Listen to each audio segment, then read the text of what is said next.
Hey guys, welcome back to We Watch Movie. I'm Mike. He's Jay. Dong! Skullfuck Island. Skullfucker Kong. I thought of that all day. 3 to the 1 to the 1, 2, 3. I like good pussy and I like good trees. So, Kong, the Dong. We all know. I mean, okay, we're not really gonna do a spoiler review, but there's really not much to spoil. They go to an island that's been hidden for fucking centuries, surrounded by clouds and storm systems, and ships have gone missing there, like the Bermuda Triangle. Roseanne's husband,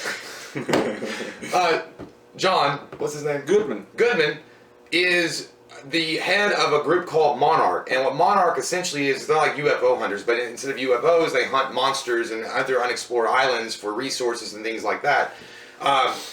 And he gets approval from a senator to go onto this island and chart it and find out what's there with a group of military men and a tracker, which is Tom Hiddleston's character. And Brie Larson gets tagged. She tags along as well. She's a wartime journalist. With Loki and Captain Marvel have to work together to save the planet. What if they wake Kong up by dropping those fucking seismic bombs on there? You know, when you go to somebody's house, don't leave your trash laying around. That's a totally dick move.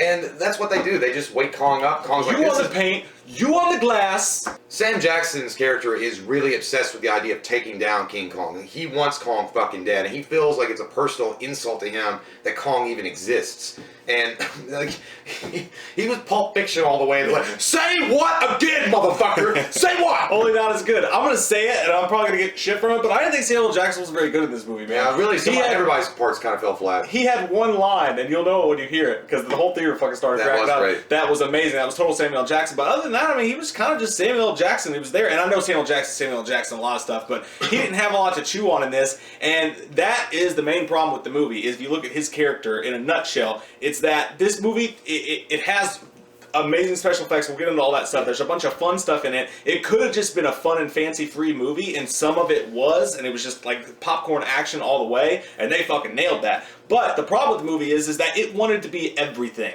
It wanted you to care about these little soldiers that die, that you see die in the trailer or whatever. It wanted to do backstories for each little one, even though they were quick. You know, they try to just force in all of this stuff. They try to fit in like 8 different tones into this movie. Is it serious? Is it just fun? Is it crazy? Is it comedic? John C. Reilly brought the comedy. He was the best actor in the movie. John C. Reilly hands down saved this movie from itself. I mean, it wasn't a bad movie at all. Visually, like you said, it was fucking awesome. It was one of the most amazing visuals I've seen of King Kong ever. I want you guys to go see it in the theater, because that's really where it's going to be like taken to the next level of Nirvana. Because if you see it on Blu-ray or DVD or something, it might not be as good, but in the theater it was fucking phenomenal. Yeah. And let's talk about that, man. Fucking Kong. That's the money shot. That's what you want to know. Show me them King Kong tits. And he is amazing. It's the best looking Kong by far. It's amazing. I think they showed a little bit too much of him in the trailer. I loved it. But what they didn't show in the trailer, like when he goes into his roar and is like beating his chest, I was literally like the fucking guy on the Maxell cassette tape, like fucking my hair blowing back and shit, dude, because it's some of the, this is crazy to say this, I know, but I think the way that they did Kong and some of the other monsters in this movie is some of the best CGI I think of all time. It does look really good. I mean, I'm not gonna lie, dude. When I was watching those fight scenes, I mean, I got a little boner. I'm not ashamed, because they were fucking great. They were enthralling. They really got you going. They get the people going. Do you understand what the Skullfuckers are? No, but you just want to see 2 monsters fight and him take up a fucking baseball bat made out of a tree and boomstick that motherfucker. And here's the other thing too. It was just, they also subtly showed the misunderstood character that Kong is, and they did it in a way that's not like they're going to have 3 hours about, oh, he's just a poor monkey that nobody understands. There were moments there with Brie Larson and him, and again, Brie Larson really wasn't there and did much, but there were moments between her and Kong, and Tom Hiddleston and Kong, that you can see that King Kong is like, I'm not like trying to hurt anybody. I just want you to stay off my fucking land. I mow this land. I pay for this. I just don't want people on my grass. Really, man, at the end of the day, it's all about those fights. It's all about those monster fights. And really, when you're watching it, it's like you're watching. You remember those WWF back in the late 80s, early 90s when Andre the Giant, Hulk Hogan, and shit like these larger-than-life characters were fighting? That's what I felt like. I felt like a straight kid, dude. And you're right, popcorn flick all the way, but it was so much fun. That's the only... the underlying thing, it was a fun-ass movie. I had a it great really time. was, and I probably shouldn't have led with that, what I'm saying about the movie, because, like, it is tonally off. Like, they want it to be serious at times when you're just like, come on, dude, let's just let the fucking shackles off, and let's go with some crazy, put a little bit more comedy in there, a little bit more B-movie stuff in there, but I gotta give the movie credit, because they get pretty much right into it. I mean, they're boom, boom, boom, and they didn't do the Godzilla thing. We got to see Kong pretty quick into the movie, and... But there was nothing wrong with that, because they didn't waste time. They just That's what I'm saying. Yeah, like I like how they got to the point quick, and when they got to the point, no faking. I was gonna say, and they were cooking in scenes like a pound of bacon. But no, when they got to the fight scenes, like you said, dude, it's amazing. And the other monsters on the island, I was underwhelmed with in the trailer, and the CG on them isn't the same.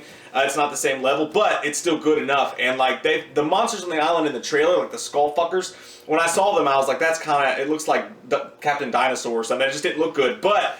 The trailer didn't do those guys justice, because in the movie they were actually kind of scary and kind of fucking real, man. They were really good. Like it's been a long time since I sat in a movie and the special effects actually blew me away. Like just when they showed him, I was literally just like totally in the moment, just like, oh my god. I was like, it felt like the first time when I was at Best Buy with everybody, and I saw when Blu-ray first came out, and it was so crystal clear. I was like, wow, no more day. It's like fucking reality. Touching it, it was still a screen, but it was still cool. It was like seeing Xbox 360 for the first time. It was like, oh my god, they can do things that have never been done. It was sincerely amazing. And the problem is, like I said, when they go like the soldiers dying and stuff like that, like I get that they want to give each character like a moment or whatever, but they wasted the main actors. Tom Hiddleston is literally there to be a handsome guy fronting the show. He's not even that charismatic. He's just kind of there. And I think personally, where Tom Hiddleston's a guy who enjoys to chew on roles and likes to be just really take roles to the next level. I think watching him, I think he was enjoying being pretty faceless and just being a guy with a gun who's a badass.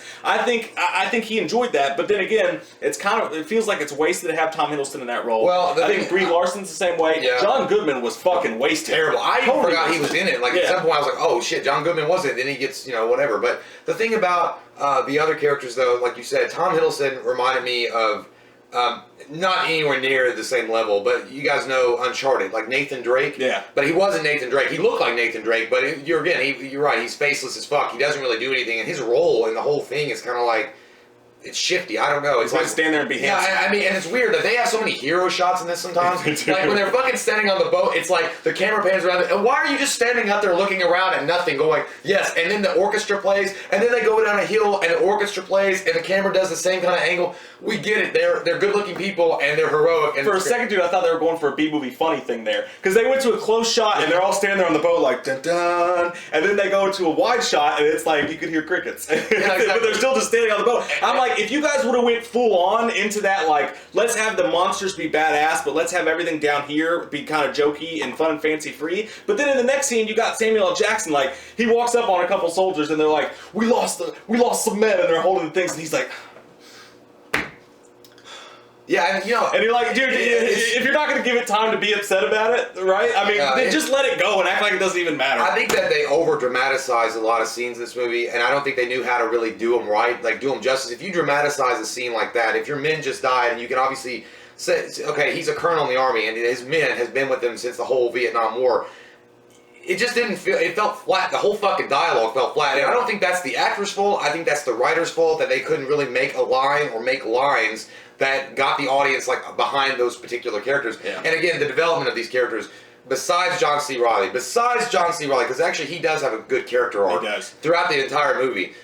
It just goes like this. It's static. It doesn't do anything. And you know what the weird thing about Tom Hiddleston is Tom Hiddleston, there are flashes of it every once in a while when he's having an interaction with John C. Reilly that I think that what the writers should have done in this movie is just let him be kind of funny, because you can see that John C. Reilly and he probably would bounce off each other pretty well. And let's talk about John C. Reilly, the savior of the fucking film, really. I mean, he really is. He's obviously what you would think from what you saw in the trailer, like, just like, goes, it sounds stupid when I say it out loud. You call him what you want to call him. He is like that, but he's also got a compelling backstory. John C. Reilly, he's a white NFL running back, and what I mean by that is like he's sneaky. He's racist. Sneaky fast. No, it's like that's what they say though. They're it's like he's sneaky quick. Whenever you see a white guy who's fast, they don't say, "Hey, that's a white guy who's fast or can dunk." It's like He's sneaky athletic. Are is you what going? they say. Are you going to the Black Panther party later?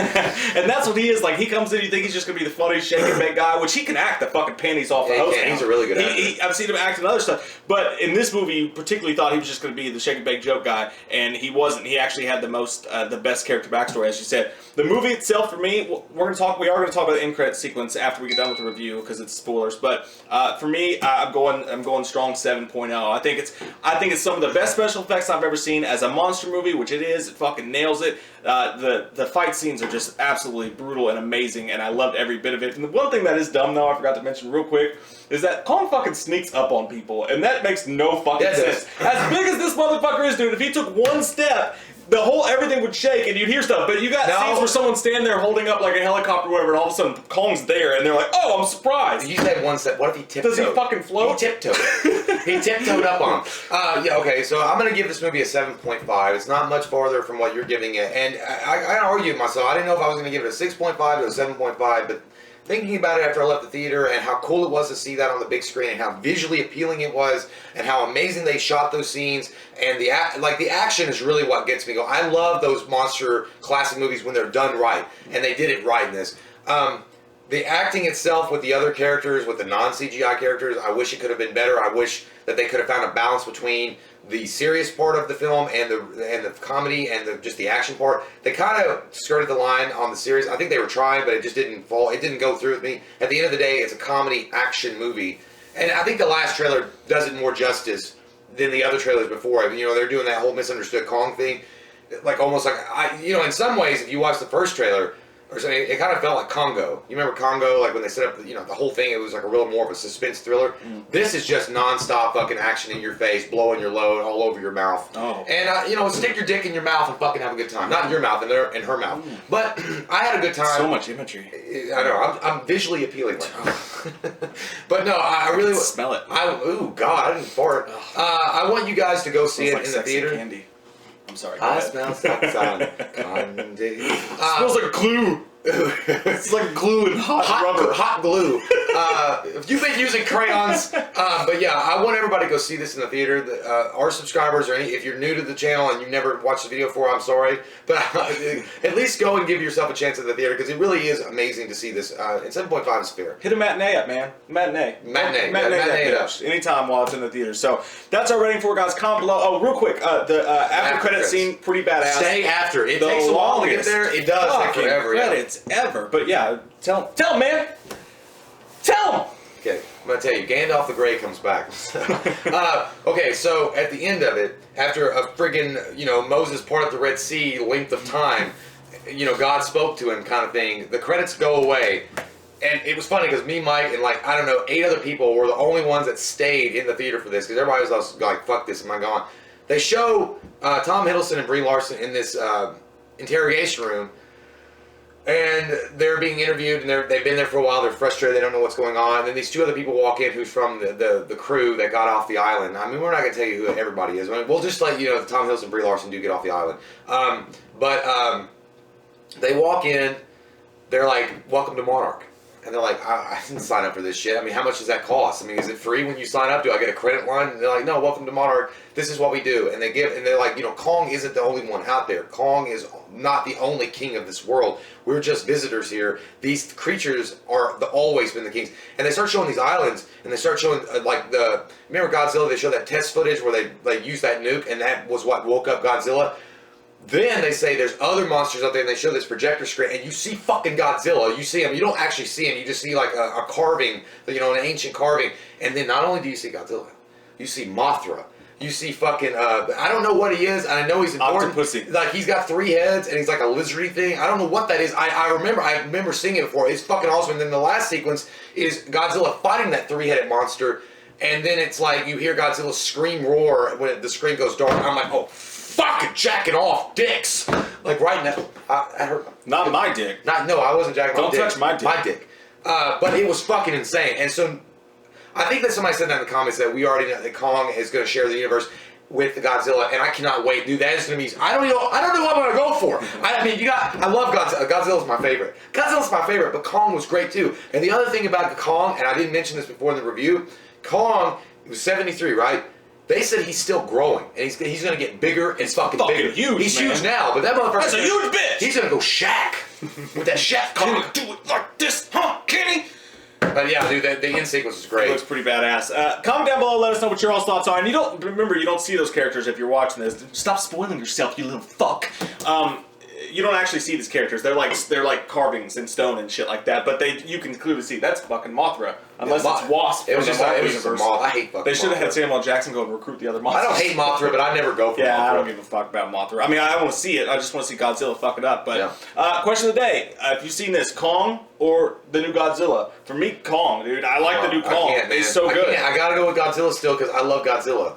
I'm gonna be rooting for Kong. Fuck you, dude. You can't root for Godzilla. I mean, Kong. I'm rooting for Kong this time, man. Fucking I like him. Harambe He's a fucking bitch. badass. He's been at the gym getting them gains. Godzilla can breathe blue fire. Comment down below, let us know what your all's thoughts are. We love your fucking faces, and if you're new to the channel, click that subscribe button and get some goddamn wham up in you. If you don't get that wham up in you, clown not like. Clown get mad. Clown come to your house and fuck you. We watched a movie. Yeah. We watched a movie. We watched it. We watched a movie.